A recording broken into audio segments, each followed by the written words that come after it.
Alright, so today we'll be discussing about fluid and electrolyte imbalances. So, di ba, sabi ko nga last week, pag-usapan na natin about the fluid volume. So, now, we'll be discussing about the electrolyte imbalance. Okay, so sabi natin, bakit ayaw makisama na yan? So, sabi natin, ano daw?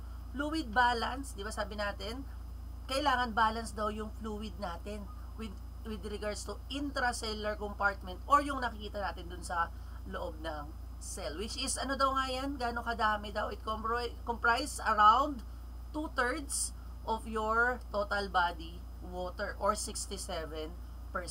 And in an extracellular fluid compartment naman, which is can be found outside your cell, is around 1/3 or 33% of your total body water. And sabi nga natin, yung extracellular fluid natin is also subdivided pa. So, di ba, which is, kasama po dyan yung plasma natin, which is 1/3 yung plasma and 2/3 is yung ating, ano daw yun, yung interstitial fluids natin.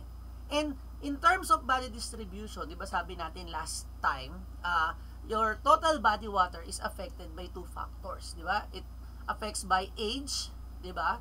And gender. So, the more na mas matanda, di ba, mas less yung water. The more na mas bata, mas madami yung water. And as you can see in our table, so ito po yung table natin, pagdating sa age, gender, 18 years old below or 17 pababa, pag lalaki, nasa 65% po yung total body water natin. So, pag babae naman is 55. Okay? Pag 18 years old to 40 years old, so 60% and 50% naman sa babae. And 41 years old to 60 years old, for lalaki is 50 to 60% and 40 to 50% pagdating sa babae. So, when it comes to computation, kasi meron tayong tinatawag na body fluid computation. So, para sa standard, para po pagdating sa exam, kung may encounter natin siya or sa quiz ninyo, so, ang magiging pasihan po natin, yung distribution ng ating fluids. So, tandaan, kapag dito sa naka-range, sa lalaki ang gagawin natin is 50 and 45 naman sa lalaki, sa babae. Okay? So, pag sa senior, 50 and 60. Okay? So, malinaw po tayo dito. Kasi baka sa exam hindi given yung table. So, kaya dapat alam natin. So, kaya dapat be careful or be cautious kayo kung ano ba yung age and gender no patient natin when it comes to computation of body fluids. Okay? May question so far? Nakakasunod po? Nakakasunod. Sige. So, let's move with the body fluid computation. So, sabi natin, paano nga daw ba kinukompute yung body fluids na yan. So, sabi natin, di ba nga, intracellular, sabi natin, putin muna natin, intracellular. So, ilan nga daw pag intracellular? Gaano kadami yung fluids? 2/3. 2/3 or 67%. Okay, so sabi, sample. Asa na? Mag-next. Sabi natin, how much water is in intracellular fluid compartment of a 25-year-old male who weighs 60 kilograms? So, ilan daw?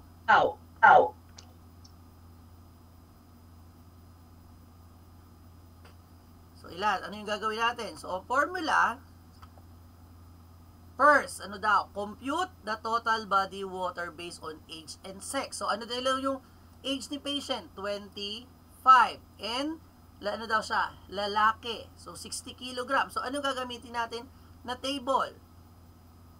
So, kapag lalaki, 25 years old, nasaan?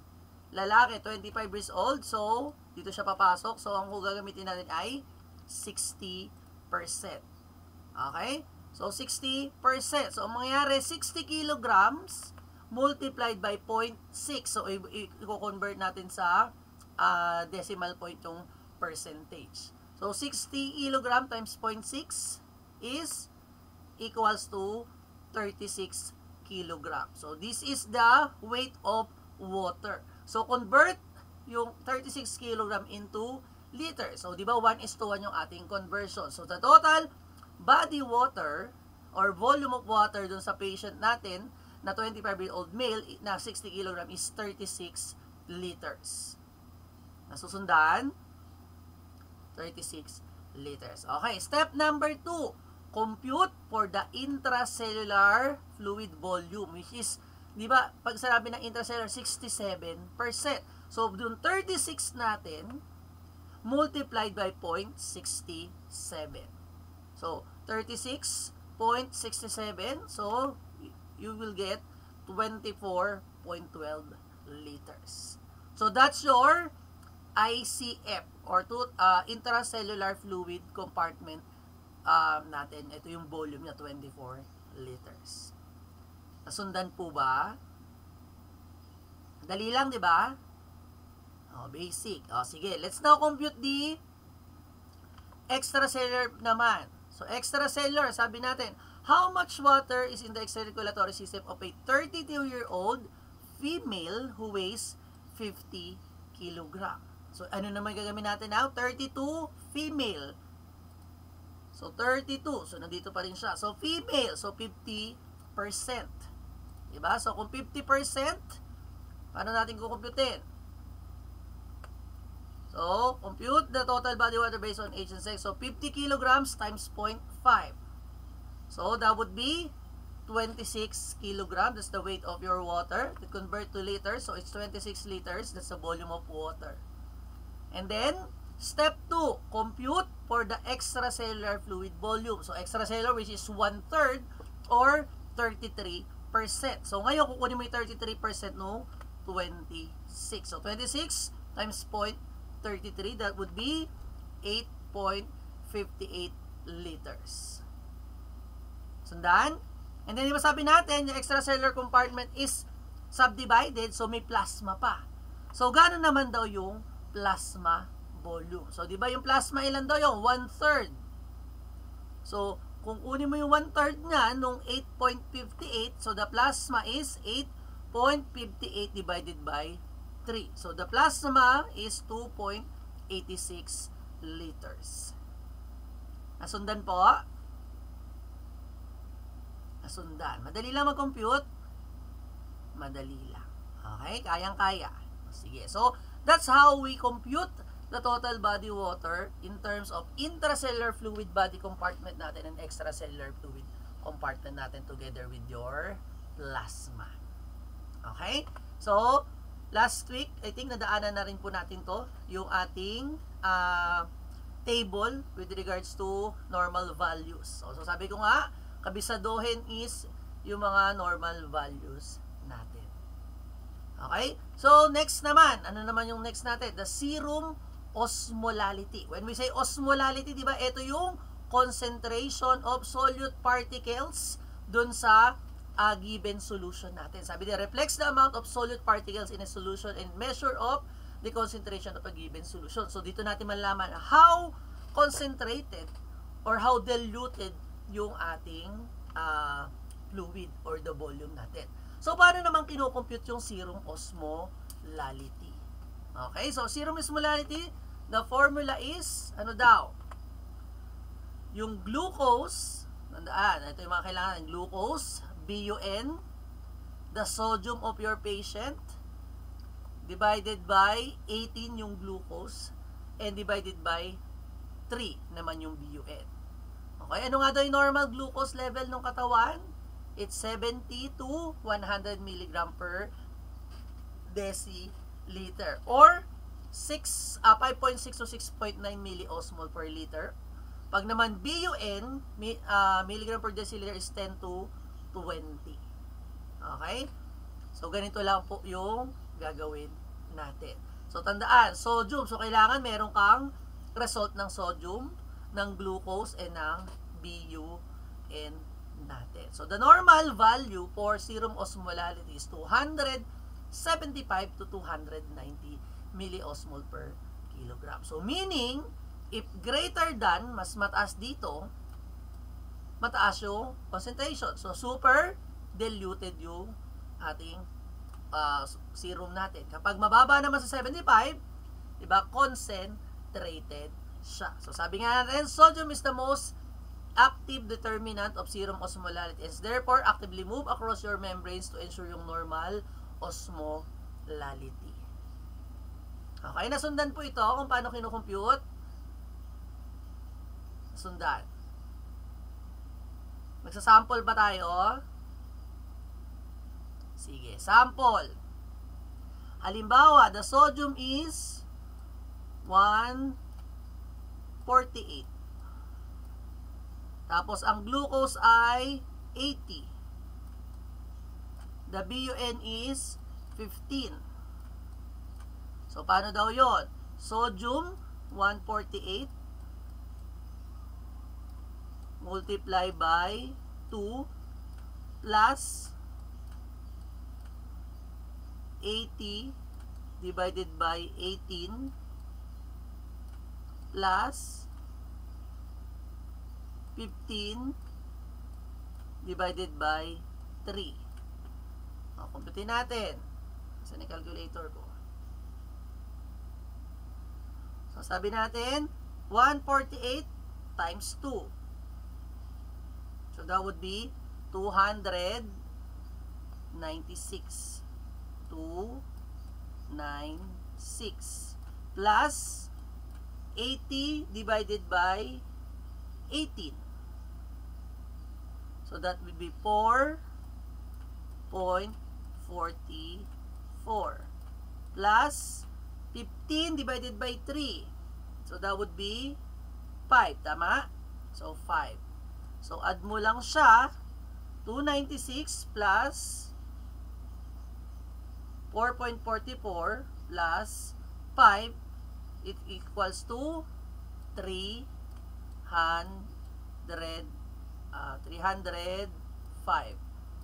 So that would be your serum osmolality. So mataas o mababa? So increase kasi more than more than 290. So 300. Ibig sabihin mataas yung concentration natin. So ibig sabihin maraming fluids yung patient natin. Nasundan po? Nasundan. Alright, sige. So let's now move with the electrolyte imbalances. So when we say electrolyte imbalances, this is the imbalance between the sodium, potassium, calcium, magnesium, and other electrolytes inside our body. So let's start with sodium imbalances. So the normal sodium is 135 to 145 milliequivalent per liter. And sabi nga natin, this is a primary extracellular cation and always accompanies water in the extracellular compartment. So ibig sabihin lagi niyang sinusundan or sumasama siya kay water. Okay? So hyponatremia.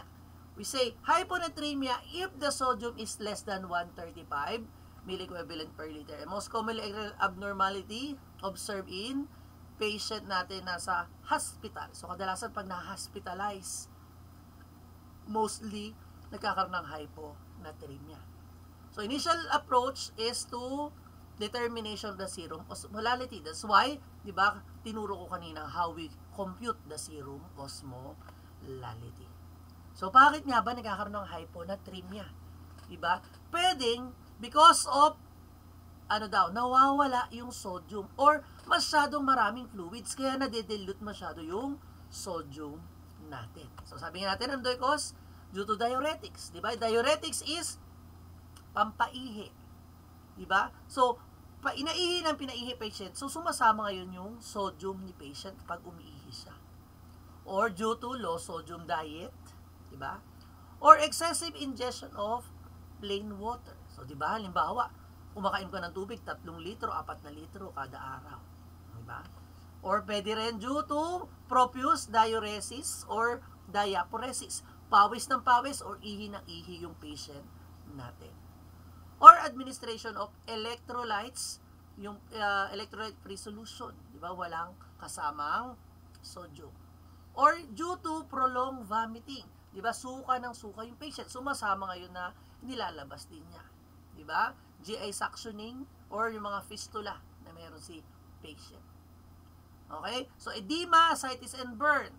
Nagkakos din po siya ng hyponatremia. Kasi di ba pag edema, from nag-exit yung fluids natin. So ascites naman, nagkakaroon ng accumulation of fluid dun sa peritoneal cavity ni patient natin. And sa burn din, nagkakaroon ng fluid shifting because of the, di ba, nagkaroon ng problem dun sa skin integrity ni patient. Di ba? So later on, we'll be discussing about burns. Okay? So Addison's disease due to low aldosterone secretion. So kaya ihi ng ihi yung patient. So tandaan, in hyponatremia, sabi natin the serum osmolality kapag normal, so isotonic solution, so dito hyponatremia, hyperproteinemia, hyperlipidemia. Pag low, hypotonic solution, so hyponatremia, so assess natin yung volume status ni patient. Okay, high, hypertonic solution, so hyperglycemia, yan, mannitol, sorbitol, maltose, or glycol. So sabi natin, yung fluid volume, yan. So what we call, pag sabi nga mababa, hypovolemic. Diba? So ibig sabihin, mababa. Bakit nagkaroon ng hypovolemic? Yung salt, nadidehydrate yung patient, suka ng suka, nagda-diarrhea. Okay? Kapag euvolemic naman, normal. Diba? Normal lang siya. Balance. Okay? Ano pa nga daw? Ito din, nagkakos ng hypovolemia, increase yung sodium more than 30. Renal salt, ayan, mawawala, 'di ba? Yung ACE inhibitors natin kasi nakakapagpaihi din siya. 'Di ba? Nephropathies or mineralocorticoids natin, 'di ba? SIAD, 'di ba? Syndrome of inappropriate anti-diuretic hormone, 'di ba? Post o hyposodium, hyperthyroidism. So pag hypervolemic naman, so mataas naman po ito. 'Di ba? Due to demonstrate kakaroon ng congestive heart failure, 'di ba? Nephrotic disease, 'di ba? Nephrotic syndrome, or nagkakaroon ng congestive heart failure si patient or pumapunta sa heart failure. That's why it's very important that there is a balance between sodium of the patient. Kasi nga 'di ba, the more na tumataas 'yan or the more na bumababa, nagkokos din ng shifting of fluids natin. So what will be the manifestation of patient who have hyponatremia? So there will be decrease in your ECF and increase in ICF volume. Kasi nag-move yung water from extracellular going to intracellular fluid compartment. Diba? The patient could also have headache, diba? Muscle weakness, fatigue and apathy, anorexia, nausea and vomiting, diba? Kasi nga, isa sa nagkukos, ba't nawawala? So there will be also abdominal cramp, diba? And weight loss due to kasi dire-diretso nawawala yung fluid sa kanya. So postural hypotension. So meaning when patient has sudden changes of movement, di ba? Bumabagsak or biglang bumababa yung BP niya, so kaya nahihilo yung patient natin. And also, patient could have seizure and coma because of hyponatremia. So what will be our treatment? Di ba? Kung mababa yung sodium, we need to replace the sodium. So how will we replace? By administering sodium chloride 0.9% via IV. Okay, so we can also use plasma expander like your Heta starch. So ito kadalasan ginagamit din to for patient who have dengue para ma-replace yung fluid. So bakit natin nire-replace? Di ba we want we need or we want to prevent the patient could lead into shock. Okay? So, sodium-rich food diet. So, maaalat yung ipapakain kay patient. Okay? So, nursing management. So, identify and monitor patient at risk for hyponatremia. Diba? Monitor the intake and output of your patient. So, we can see if excessively nagtitake ba yung fluid, excessively nagtitake ba ng fluid or yung patient, or kulang ba yung fluids. Diba? So, yung output ni patient is kulang ba? Okay? So, weight your patient daily. Weight, kasama yan. Safety precaution. So, side rails sa supervision pag nag-aambulate yung patient. Bakit kailangan nating i-supervise? Or bakit may safety precaution? Diba sabi natin, nagpo-postural hypotension yung patient. Diba? Nahihilo. Kasi baka mamaya biglang mabuwal yung patient, mahulog dun sa bed. Kaya importante po na nagsa-side raise and ina-assess siya. And tandaan din po, additional info, when it comes to side rails, especially kapag nasa ibang bansa po kayo. So, side rails is kailangan po yan ng consent. Bakit kailangan ng consent? Kasi side rails is considered as restraint. Diba? Pag tinaas mo yung side rails, yung harang, diba, nare-restrain or pinipigilan mo yung patient from moving out of the bed. So, sabihin, kinukulong mo siya, kaya kailangan po ng consent. So, kadalasan sa ibang bansa. Dito sa atin, hindi naman po masyado. Pero pag sa ibang bansa, kasi di ba, alam mo naman natin, mag-abroad kayo. Tama ba? Diba? Ayan. Okay, may question po with hyponatremia. Malinaw po tayo sa hyponatremia. Clear. Okay. Let's now move with the hyper. So, baliktad naman. So, kanina, hypo, excessively low. Ngayon naman, hyper, excessively high or greater than 140 milliequivalent per liter yung sodium niya. Sabi dito, develops from excess water loss frequently accompanied by impaired thirst mechanism. So, ibig sabihin, nawawala yung fluids kay patient. Tapos, hindi nakakaramdam ng uhaw yung pasyente natin. Okay, ano daw? Sodium and water excess resulting to edema. Diba, sobrang dami ng sodium, tapos yung fluid, so nag-edema, nagmamanas yung patient. So, what are the causes daw? Sodium tablet. Diba, nasobrahan naman. Pinapak na ng pinapak. Ininom na ng ininom yung sodium. Okay, ano pa daw?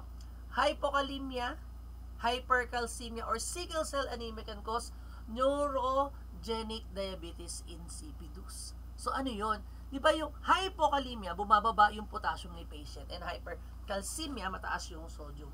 No? Ano daw yun? Yung diabetes insipidus, ibig sabihin, yung anti-diuretic hormone is hindi na ipoproduce. So, what happened is, yung patient is ihi siya ng ihi. Diba? Kaya nga sa diabetes insipidus, DI, daing ihi. So, meaning, ihi siya ng ihi. So, ngayon, nawawala yung fluids. Nawawala yung water. So, natitira ngayon si sodium, kaya tumataas yung sodium ni patient. Okay, ano pa daw? Hyperventilation. Diba, sabi natin, during exhalation natin, or sa paghihinga natin, diba, nagkakaroon tayo ng insensible loss. Diba, kaya pag sobra, nawawala din yung fluid, so natitira yung sodium kay patient. Profuse diarrhea, which is water lang yung nawawala kay patient. Okay, and daw, excessive intake of salt. Diba, without sufficient water intake. Diba, kinain mo ng kinain yung chichirya. Diba, inubos mo yung isang pack ng Doritos, tapos hindi ka uminom ng tubig. Diba, so mariretain yung sodium, hindi siya nade-dilute. Sabi nga natin, decrease water intake. So, kadalasan, sino daw ba yung mga yan? Diba, yung mga matatanda. Bakit? Kasi sometimes, diba, yung elderly, kasi pag uminom, iihi, tinatamad sila. Diba? Diba daw? Debilitated, unconscious patient. Diba? Yung mga, yung mga bedridden na pasyente natin. Okay? Excessive administration of solution containing yung sodium. Kaya importante rin po na minomonitor yan yung IV fluids natin. So, excessive water loss without loss of your sodium. Diba yung nagtatainga? So, manifestation. So, kung kanina, there is decrease yung ECF and increase yung ICF. Ngayon, baliktad naman. Diba? Increase yung ECF, decrease yung ICF, and it could lead to ICF dehydration. So, ibig sabihin, babagsak yung fluids dun sa intracellular compartment natin. So, patient have experiencing extreme thirst. Diba? Kaya kayo, diba, pag na-experience, diba, pag kumakain ka ng maalat, nauuhaw kayo, naghahanap kayo ng tubig. So, nagsesend din kasi ng signal dun sa hypothalamus natin na kailangan ma-dilute yung excessive na sodium na yan. Okay? There will be dry, sticky mucous membrane. Diba? Yung bibig. Diba? Oliguria. So, konti yung ihi ni patient. There will be firm, rubbery skin turgor. So, pag tinignan mo yung balat ni patient, diba? Makunat. Diba? So, fever could also happen. There will be rough, red, dry, swollen tongue. Diba? Yung dila ni patient. Diba? Diba na experience mo kain kayo na kain ano yung butong pakuan? Yung mga ND na kinukot na puro asin, di ba? Di pati yung bibig nyo namumuti-muti na yan dan. Nagda-dry-dry na siya. Yeah. So, patient also have lethargy or nagtutulog-tulog, restless, tachycardic, or there is fatigue. And, pwede po maging disoriented or mag-hallucinate yung patient natin. And same with hyponatremia. In hypernatremia, patient could also turn or be in coma if severely mataas yung sodium ni patient. Kaya tandaan po, masyado mababa, masama, masyado mataas, masama. So, what will be the clinical findings? Sabi natin, intact thirst mechanism usually prevent yung hypernatremia. So, kaya po mahalaga na nadidetect ng katawan natin. Diba? So, its presence is commonly associated with the encephalopathy of any cause or cerebrovascular disease. Diba? Yun yung problem natin. Okay, ano pa daw? Hypostatic hypotension or atypical. Kasi nga, ano daw? Sobra yung sodium. So, yung movement din ng water natin. So, hyperthermia, delirium and coma may be seen with severe hyperosmolality kay patient. So, treatment, syempre, mataas na nga yung sodium, so dapat i-less na yung sodium na ibibigay kay patient. So, increase yung oral fluid intake to dilute, di ba, yung excessive sodium. Or through IV, what we give is your D5 water ang ibibigay kay patient. So, diuretics, di ba, para ilabas din ni patient, di ba, dialysis, or direct towards the cause of fluid loss and replacing water and kung ano yung kinakailangan na electrolytes kay patient. So, meaning kung ano yung nagbigay reason why patient is having hypernatremia. So, yun yung ititreat natin. So, IV administration of hypotonic solutions. Okay. So, there is, ano daw, calculate the deficit of water. So, paano natin siya kinakalculate? Sabi natin, when calculating fluid replacement, both deficit and the maintenance requirement should be added to each 24-hour replacement. So, tinitingnan po natin yan kung kailan ba yung kailangan na i-replace kay patient. Diba? So, volume to be replaced. Paano daw natin kukumputin yan?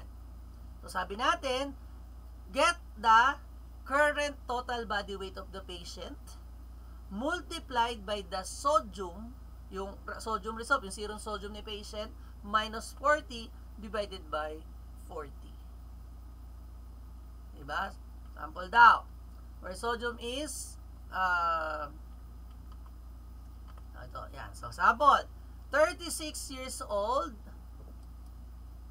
60 kilogram male with hypernatremia and serum sodium is 160. Okay, paano ko kumputin? O, wag kakalimutan. Compute muna yung total body water based dun sa age and sex. So, 60 years old, male, 32. So, that would be 60%. So, 60 kilogram multiply by 0.6. So, that would be 36 kilogram or 36 liters. Nakakasunod? Yung kagaya kanina. Susundan po? Sundan. Oh. Next, compute the volume to be replaced. So, sabi natin, nakuha natin, di ba, 36. Di ba? The sodium is 160. Minus 140. So, tandaan, ito yung constant tong dalawa na to. So, 120 minus 140 is 20 divided by 40. So, 20 divided by 40. So, 0.14. So, 36 times 0.14, 285. So, the answer will be 5.14 liters. So, ibig sabihin, yaan yung kailangan natin na i-replace na fluid kay patient para matreat or ma-dilute yung masyadong mataas na sodium kay patient or yung hypernatremia natin. Nasundan po ba? Nasundan. Okay. Okay? So, nursing management. So, fluid losses and gains are carefully monitored in patient who are at risk if hypernatremia. So, kaya kailangan nakikita natin yan. So, other medication history. So, check. Sabi ko nga, if meron mga sodium content. Di ba? Basta may mga sodium dun sa gamot ni patient. Di ba? Yan, over-the-counter drugs, di ba? Halimbawa, di ba sabi ko yung last time, like for example, di ba yung vitamin C, di ba nauso yung, dahil sabi nila, acidic daw pag ascorbic acid. That's why, inimbento yung sodium ascorbate. Kaso nga lang, kapag naman mataas yung sodium mo, hindi mo pwede siyang inumin. Kasi di ba yung sodium ascorbate, it contains sodium, malalong i-increase yung sodium dun sa patient natin. So, monitor, intake and output. So, sodium restricted diet for the patient and administration of diuretics if prescribed kay patient. Okay, so promote safety kasi nga 'di ba, nagkakaroon ng problem with behavior si patient or pwede mag-disorient, restless or lethargic yung patient natin. Okay, so tandaan, sodium imbalance, high impact concept. Sabi natin, hyponatremia, so tataas yung ICF, so mamamaga yung cell. So cell will swell. So hypernatremia, decrease ICF volume, the cell will shrink. So dito lumalaki, dito lumiliit. Okay, may question with sodium imbalances. All good? All good. Sige. Next is your potassium imbalance. So sabi natin, the normal potassium is 3.5 to 5.5 milliequivalent per liter, which is, so potassium is major ICF cation and it regulates your protein synthesis, the use of glucose and storage of glucose, and also it maintains the action potential in your excitable membrane like your heart, diba? That's why siya yung pag tumataas yung potassium natin, nagkakaroon ng excitability with your heart or bumibilis yung contraction ng heart. Okay, let's move with your hypokalemia. So, decrease yung potassium ni patient. So, total body deficit of 3.5 milliequivalent for each 1 milliequivalent decrement in serum potassium concentration. So, changes in blood pH and hormones, diba, like insulin, aldosterone, and beta-adrenergic agonists independently affects your serum potassium level. So, ibig sabihin, ayan, yung mga insulin, aldosterone, or beta blocker si patient. So, tine-check natin yung potassium ni patient. So, causes, potassium wasting diuretics, which is your loop diuretics and your thiazide, diba? Furosemide, etarsanic acid, diba? Hydrochlorothiazide, so pampaihi yan. Severe vomiting, diarrhea, pwede pa rin po yan. Draining intestinal fistula and prolonged suctioning. Large dose of corticosteroids. Diba? So, nagkakaroon din po ng problem o bumababa din yung potassium ni patient because of that. So, administration of insulin and glucose. So, that's why, yan po ang ginagamit din kay patient kapag sobrang taas ng ng potassium niya. So, nagbibigay tayo ng insulin and glucose para bumaba. Ito, mababa na nga. So, hindi siya pwede. So, yan yung nagkukos. Okay, prolonged administration ng electrolyte parenteral fluids, di ba? Bigay lang ng bigay kay patient. So, manifestation, decrease neuroirritability. Di ba?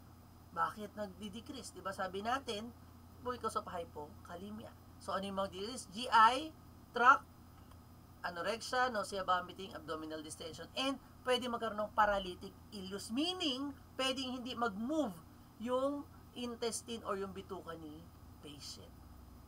In CNS naman, or central nervous system, patient could have lethargy, diminish yung deep tendon reflex or hypoplexia. So, paano nga chine-check yung deep tendon reflex? Diba, using your neurohammer, diba, dun sa mga, sa mid-joint, dun sa tuhod, nalala yung patellar, pinupukpok ng neurohammer natin. Diba, para makita ko magkakaroon ng jerky movement kapag tinap dun sa mismong part ng kanyang knee. Okay?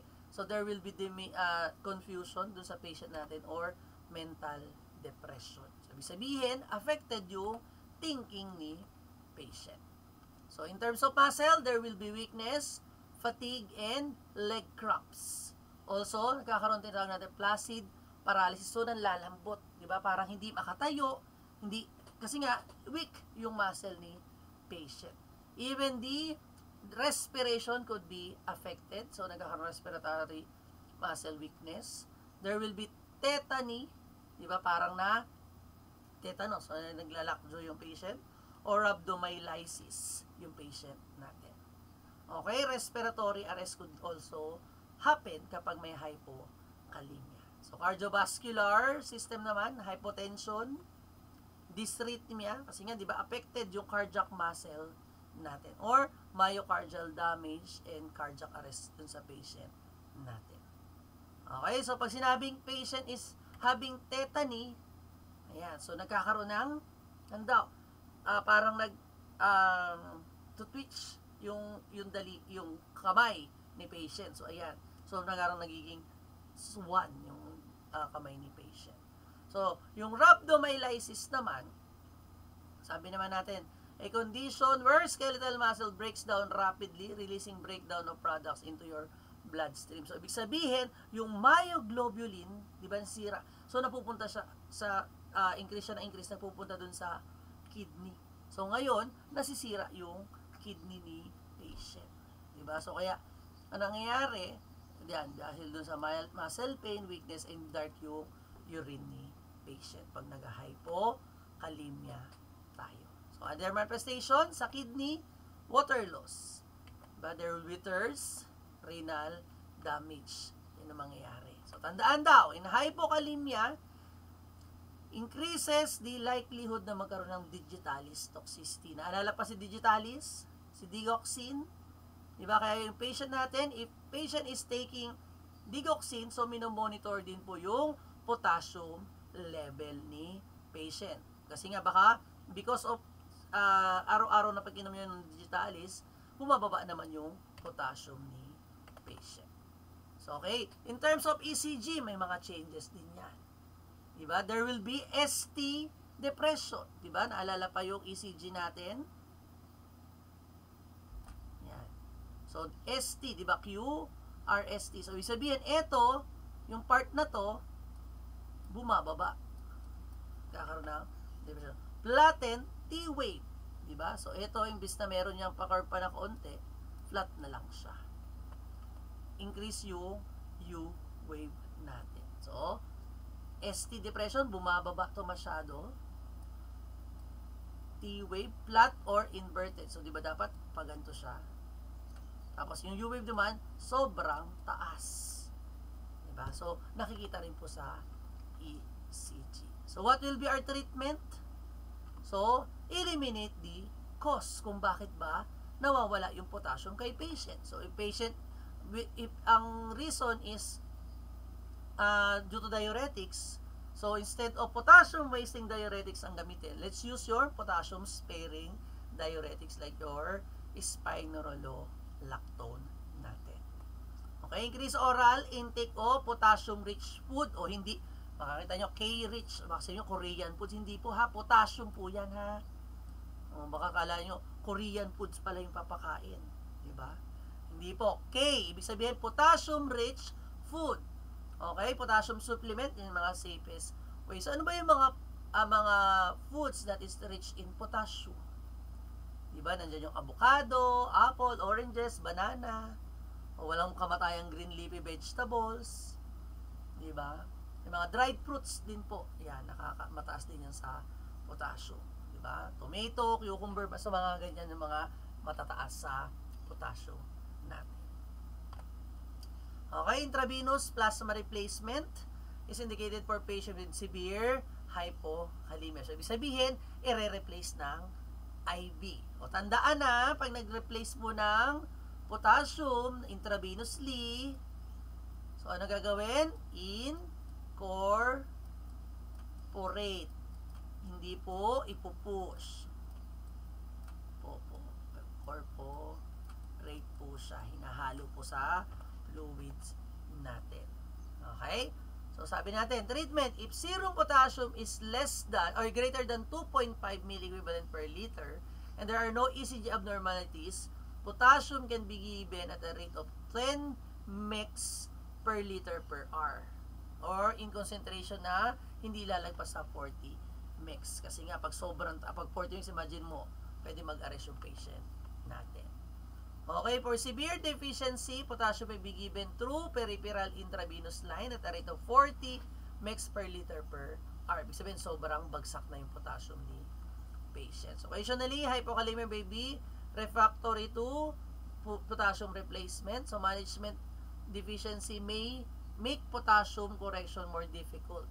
And concomitant magnesium depletion avoids this problem. Kasi di ba last time, discuss natin, di ba yung mga relationship ng ating mga electrolytes natin. So, ito po yung mga sample ng ating mga potassium replacement. So, liquid form, so, ayan. So, titingnan nyo po yan, 5% potassium chloride, 10%, 20%, or potassium gluconate. So, powder, meron din po tayo. Ayan, K-Lor, potassium chloride, K-Lite. So, tablets, ayan, slow K, so, ang pinaka-common na makita ito, K-Dur. K-Dur 10 or K-Dur 20. So, yan po yung mga common na makita nyo oral replacement natin na pinapainom kay patient. So, nursing management, so monitor for its early presence attrition patient natin. So, fatigue, anorexia, muscle weakness, decreased bowel motility, paresthesia, and arrhythmias are signals that warrant assessing the serum potassium concentration kay patient. Ibig sabihin, kung sabay-sabay nagkaroon yung patient, most likely kailangan i-check. So, closely monitor kung nagkakaroon ng digitalis toxicity si patient natin. So, tandaan, ano daw? Never administer potassium chloride per IV push or direct IV. So, it can cause dysrhythmia and cardiac arrest to your patient. And, di ba sabi ka natin, we need to monitor the urine output of your patient. Tandaan, no pee, no potassium. Ibig sabihin, pag walang ihi, ng potassium, kaya dapat po, more than 30 ml per hour yung urine output ni patient para ma-prevent natin na magkaroon ng renal damage. Okay, potassium chloride to IV should not exceed 60 milliequivalent per liter kapag ibibigay kay patient. Kaya pag sobrang taas, inform si doc. Doc, parang ang taas po. Di ba? Rate should not exceed 10 to 20 mg per hour. So, to prevent yung hyperkalemia and cardiac arrest natin, cardiac arrest ni patient natin. So, tandaan, use infusion pump. Kasi baka mamaya, kala mo tama yung pag-regulate mo, pagbalik mo, ubos na pala yung IV ni patient na may potassium. Okay? So, impact concept, decrease neuromuscular irritability. So, in hypokalemia, everything is low and slow. So, pag mababa, mabagal din siya. Okay? Next is your hyperkalemia. So, kabaliktaran naman niya. So, namin, hyperkalemia, ano daw? Many are spurious or associated with acidosis. Diba? Ibig sabihin, masyadong taas yung bumababa yung pH level kay patient. Bakit kaya? Diba? Ano daw? Common practice or repeated clenching and unclenching of fists during venipuncture may raise the potassium concentration by 1 to 2 mg per liter by causing local release of muscle from your forearm. So, ibig sabihin, pag kinukuha na ng dugo, hindi po tama na i-close open yung kamay. Diba? Close lang kung close, tapos extract na ng blood. So, pag kino-close open kasi, diba, kapag nagko-close open ka na ganyan, yung inyong muscle, nagre-release din ng potassium kasi nagko-contract siya. So, ibig sabihin, there is a tendency na pwedeng mag-increase po yung potassium concentration dun sa blood ni patient kapag niran na nun sa laboratory. So, kaya hindi po nagko-close open. Okay, causes of hyperkalemia, shift from tissue, diba? Due to burn, yung rhabdomyolysis, pwede rin, or hemolysis, diba? Metabolic acidosis, will be later on, didiscuss din natin ano ba yung mga metabolic acidosis na respiratory acidosis.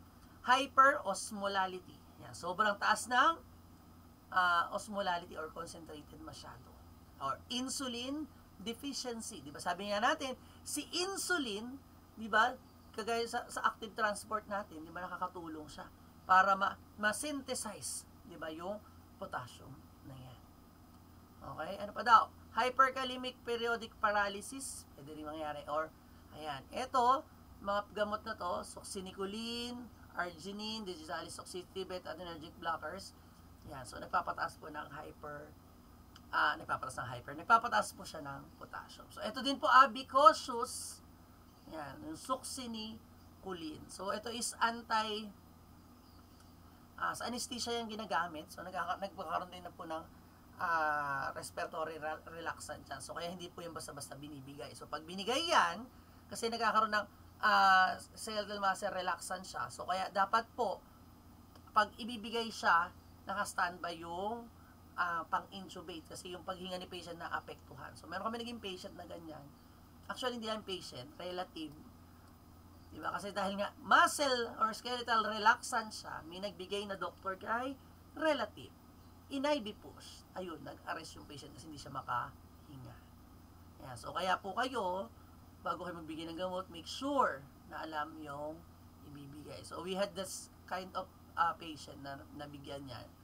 Buti na lang, itong nurse on duty, sabi kasi ng doktor, marunong ka ba magbigay ng IV push? Buti sabi niya, hindi siya marunong. Kasi kung siya nagbigay niyan, kasama pa siya sa kaso. Ba't binigyan nung succinylcholine? So, usually binibigay po yan anesthesia. Sa OR lang po yan ibinibigay. Okay, so excessive intake, so overtreatment or sobrang dami ng potassium na iniinom ni patient. So, spurous, sabi natin, leakage from erythrocyte if separation of serum from clot is delayed. Diba yung di ba yung clotting natin? So, thrombocytosis, marked leukocytosis, or repeated cleansing during the phlebotomy, or specimen drawn from R with infusion. But bawal po kumuha kasi ng dugo kung meron IV infusion dun si patient. Okay pa daw. Decrease excretion. Saan? Nung kidney, di ba? Hindi na na-excrete ni kidney. Meron ng renal failure. So, severe oliguria, renal secretory defects, adrenocortical insufficiency, hypoanemic hyperaldosteronism. So, tandaan, ibig sabihin, yung kidney ni patient is not functioning anymore. Kasi, di ba, si kidney, siya yung nag-filter. So, ngayon, hindi na siya nalalabas. Nare-retain na lang sa circulation ni patient. Kaya, tumataas yung potassium level ni patient sa blood. So, manifestation, kanina is decrease, ngayon increase naman yung neuromuscular irritability. So, GI, nausea, vomiting, diarrhea, colic. Sobrang galaw naman. Kanina, paralytic ileus. So, CNS, there will be numbness, tingling sensation. So, namamanhid, tapos may parang tumutusok. Muscle irritability as early. Pag tumagal naman, nagiging weakness din siya. And it could also lead to flaccid paralysis. Diba? Nagkakaroon din ng, kumaga hindi na rin nag-move sa una, nagko-contract lang siya. Diba? Cardiovascular, ventricular fibrillation that could lead to cardiac arrest. Diba? Kaya nga po hindi yan binibigay basta-basta push kasi hindi pwedeng mataas. So, kidney, oliguria, or pwedeng anuria, nag-shutdown yung kidney ni patient. Di ba? Hindi na niya na-drain. So, clinical findings, in terms of ECG, peak naman yung T-wave, prolong yung PR interval, flat or absent yung P-wave, and wide yung QRS complex ni patient. So, ito po, sabi natin, P-wave is either flat or absent. So, sometimes, diretso lang siya. So, kapag flat P-wave, yung tinatawag natin na ventricular, ventricular fibrillation. So, yun po yung tinatawag natin yan. Or BP. Or yan. So, ano pa daw? Prolong yung PR. Di ba dapat magkadikit to? So, kanya mas mahaba. Okay, yung QRS din, masyadong wide. Diba? And masyado mataas yung T-wave niya. So, ayan, diba? So, kaya yung ECG, importante din po. Yan, mga yan. Okay, so treatment. So, confirms that the elevated level of serum potassium is genuine. Diba? Kaya dapat check mabuti. Measure yung plasma potassium ni patient. So, syempre, kung mataas na yung potassium, withhold muna yung mga potassium. So, giving cation exchange, resins by mouth or enema. So, ibinibigay yan kay patient yung polystyrene sulfate. So, ito po yung pangpababa ng potassium ni patient. So, it's given 40 to 80 mg per day into divided dosage. So, it could be given daw pwedeng painom or pwedeng through enema. Diba? Para bumaba, ma-release yung sobrang potassium. So, in emergency, sabi natin, emergent treatment is indicated in cardiac toxicity or muscular paralysis if present. So, hyperkalemia, sobrang taas na. More than 6.5 to 7 milli equivalent na. Doble naman siya, halos doble na. Diba?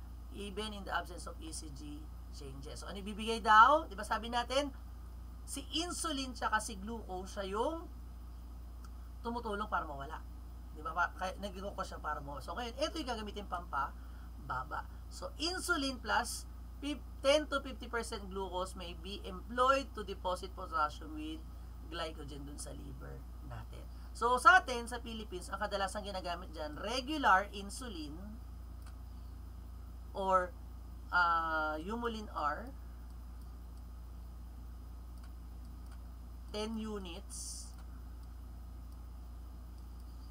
plus D5050. D5050 or 50% glucose, 50% water. So, ito yung makikita nyo dun sa hospital. So, 50 ml lang siya na vial. So, pag mimix siya, tapos ipupush kay patient. So, ano nga daw gagawin nun? Kaya siya gagawin para daw punta dun sa liver, ma-store dun sa liver ni patient natin. So, calcium gluconate per IV, pwede rin, o may be given intravenously as antagonist ng kanyang or antidote natin for hyperkalemia. Okay, stimulate transcellular shifts by giving beta-adrenergic agonist drugs din kay patient. Sodium bicarbonate as an emergency measure kasi 'di ba pag mataas yung nag-hyperkalemia si patient, nagkakaroon din ng acidosis. So to balance the acid, so nagbibigay tayo ng sodium bicarbonate or hemodialysis or peritoneal dialysis. So meron kami ganyan yung patient nag-emergency dialysis before kasi yung potassium niya 7. Hindi gumagana yung calcium gluconate, yung insulin ayaw bumaba kay patient. So kaya in emergency dialysis yung patient namin. Okay, management, encouraging the patient to adhere to the prescribed potassium restriction. So explain to the patient bakit kailangan, bakit hindi pwedeng kumain ng matataas na potassium, kaya kagaya ng mga pagkain, mga food that is in potassium.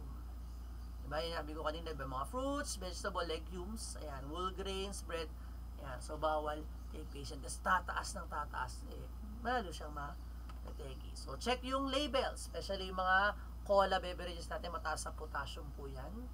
So monitor the intake and output and observe for signs and symptoms ng mga muscle weakness and arrhythmia. So when when measuring vital signs and apical, check yung apical pulse ni patient.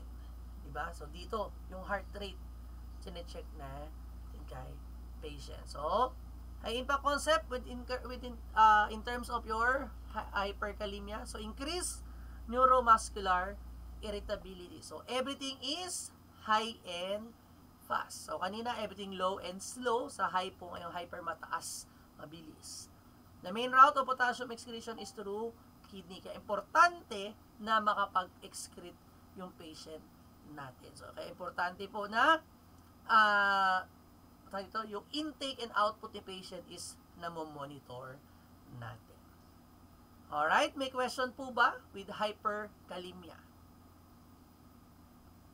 Wala, sure? Naintindihan? Gets? Alright.